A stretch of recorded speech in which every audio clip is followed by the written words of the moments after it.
Immediate గా మొత్తం lock చేసేసి మళ్ళీ ఎలక్షన్ నిర్వహించే మనం మళ్ళీ ఛాంబర్ ఓపెన్ చేస్తాం.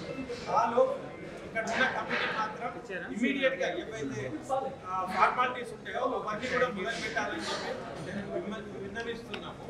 ఒకవేళ దీన్ని వాళ్ళు ఈసీలు ఆల్రెడీ ఉన్నారు కాబట్టి ఆ అవకాశాన్ని యూజ్ చేసుకొని మనం ఎక్స్ప్లాయిట్ చేస్తామంటే వాళ్ళు ఎక్స్టెన్షన్ చేయడానికి కారణం ఏందనేది కూడా మాకు తెలుసు. అవన్నీ బయట పెట్టే పరిస్థితి ఉంటుంది. అసలు కారణం ఏంటంటే అంటే అదినేది రమేష్ నాకు ఒక మెసేజ్ వచ్చింది.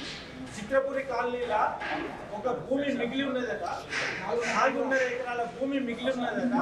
దాంట్లో రియల్ ఎస్టేట్ దందా, ఫ్లాట్ల దందా అవి చేస్తుంది. అసలు చిత్రపురి కాలనీ భూమి కళాకారులకు, సాంకేతిక నిపుణులకు, కార్మికుల కోసం పెట్టినటువంటిది.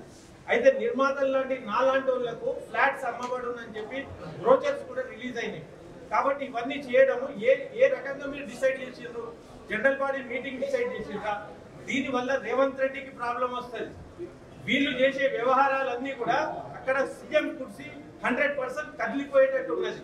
ఎందుకంటే ఎఫ్టీసీల దిల్ రాజును పెట్టిన తర్వాత గద్దర్ అవార్డ్స్ అనేది ఇచ్చిండ్రో మొత్తం బోకస్ ఒక స్కామ్ నడిచింది.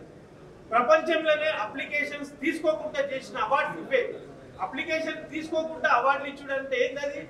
అది ఎవరికి ఇష్టం వచ్చిన వాళ్ళకి ఇచ్చేసిండ్రు, గద్దర్ అవార్డు అని చేసిండ్రు. దాంట్లో ముఖ్యమంత్రిని పిలిచిండ్రు.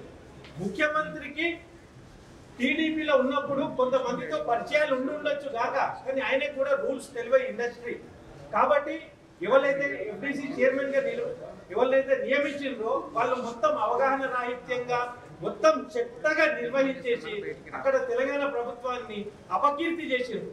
అట్లాంటప్పుడు ఉన్న ఛాంబర్ ఈసీ సభ్యులు ఈ ఎక్స్టెన్షన్ మీద పెట్టిన దృష్టి, ఈ గద్దర్ అవార్డ్స్ తప్పు జరిగింది, ఎన్నో అర్హత కలిగిన సినిమాలకు, కార్మికులకు, కళాకారులకు మోసం జరిగిందని చెప్పి ఛాంబర్ ఒక్క లెటర్ అన్నా రాసిందా? ఇంత ఇంకిత జ్ఞానం లేని ఛాంబర్ మెంబర్షిప్లు ఇప్పుడు దేనికోసం అని చెప్పి నేను ఎలక్షన్స్ కోసం వెయిట్ చేస్తూ ఉన్నా. కొత్త కమిటీ ఒక ఆలోచన పనులతోని పెట్టుకొని ఛాంబర్ ద్వారా ప్రభుత్వానికి కరెక్ట్ రిప్రజెంటేషన్ ఎత్తలేదు కాబట్టి ఇప్పుడు ఇమీడియట్లీ ఎలక్షన్స్ పెట్టాలి. కాబట్టి ఇప్పుడు ఇక్కడ ఏంటంటే జ్యూరీ కమిటీలలో కూడా మురళీమోహన్ ని తర్వాత ఎవరు జయసుధాన్ని పెట్టిండ్రు. వాళ్ళు ఏమన్నా బుద్ధిజీవుల ఆలోచన పట్ల వాళ్ళు జస్ట్ ఒక ఆర్టిస్ట్, ఒక సినిమాకు కాస్టింగ్ వేసినట్టు వేసిండ్రు. అదేం తర్వాత అవార్డు ఏమో గద్దర్ అవార్డు. సినిమాలు ఎవరికి ఇచ్చిండ్రు? ఒక భూతకం, ఒక మత కల్లోలాలు సృష్టించే బీజేపీ సినిమాకి ఇస్తారా? అది కూడా కాంగ్రెస్ లౌకికవాదం అని చెప్పి. ఆ తర్వాత పుష్ప లాంటి సినిమా వాళ్ళ రెగ్యులేషన్స్ నెంబర్ 2లోనే అది అనర్హత. ఎందుకంటే ఇల్లీగల్ సినిమాలను అవార్డులకు తీసుకోరని ఉన్నది. అది కమర్షియల్ సినిమా. దానికి వీళ్ళు ఈ తగ్గేదేలే అని ఇచ్చుడు. ఆ మీటింగ్ లో సీఎం సమక్షంలోనే అట్లాంటి డైలాగులు చెప్పినప్పుడు నరుకుడు అన్నప్పుడు ఇట్లాంటి మెసేజ్లు ప్రభుత్వమే పబ్లిక్ ఇస్తుందా? పోరగాళ్ళందరూ కూడా నరుకుడు అని మొదలు పెడితే ఎట్లా?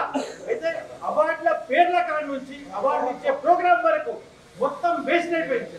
ఇట్లాంటప్పుడు ఛాంబర్ ఒక్క లెటర్ అన్న రాసిందా? ఛాంబర్ ఖండించిందా? ప్రభుత్వానికి సూచన ఇచ్చిందా? ఇదన్నీ ఇయ్యనప్పుడు ఈ ఛాంబర్ ఉండే ఏం లాభం? తర్వాత ప్రతిసారి ఓట్లు వేస్తున్నాం, కమిటీలు వేస్తున్నాం.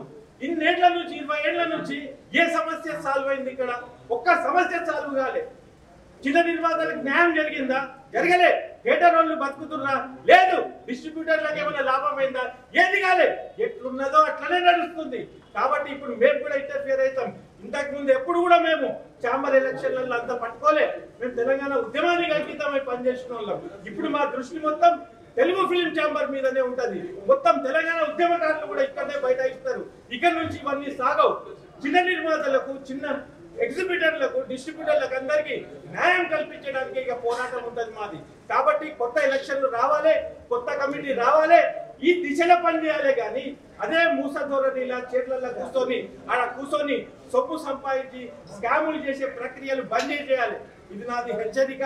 ఒకవేళ ఇది జరగనప్పుడు మీరు ఉద్యమాన్ని మేము ఇక్కడ నుంచే పిలిపిస్తాం. జై తెలంగాణ, జై తెలుగు సినిమా ఇండస్ట్రీ, జై తెలంగాణ. Thank you.